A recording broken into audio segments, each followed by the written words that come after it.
ভাবলাম আজকে গোপুকে স্নান করিয়ে দিই। প্রত্যেক দিন তো মা করিয়ে দেয়, তো আজকে দিদি করিয়ে দিই। এই যে জল, গঙ্গা জল দিলাম। এই দিদি, তাড়াতাড়ি জল নিয়ে চলো, আজকে খুব গরম, আজকে অনেকক্ষণ ধরে স্নান কর। আচ্ছা ভাই থাম, এই যে নে স্নান কর। কি ঠান্ডা জল দিদি। ফুল দিয়ে দিই, দাঁড়া, ভালো লাগ। ঠিক আছে, দাও। আরে দিদি, গায়ে দুধ দিচ্ছ কেন? কারণ দুধ দিয়ে স্নান করলে ত্বক উজ্জ্বল হয় আর ত্বক নরম থাকে, বুঝলি ভাই?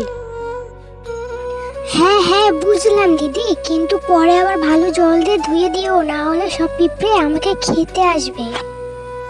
আচ্ছা ভাই তুই চুপ করে থাক তো, দেখ কি করি। তুই এত যে দুষ্টু হয়েছিস। হ্যাঁ ঠিক আছে ঠিক আছে, চুপ করে আছি।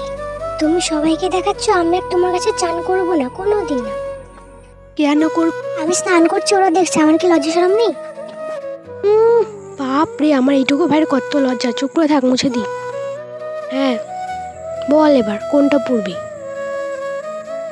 বস, আমি সাজিয়ে দিই। বড় কানের পরবো না আমি।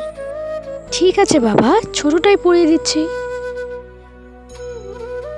এই মালা তুমি প্রত্যেকদিন পরি, আমাকে এটাই পরতে হবে? হ্যাঁ, তোকে ওটাই পরতে হবে।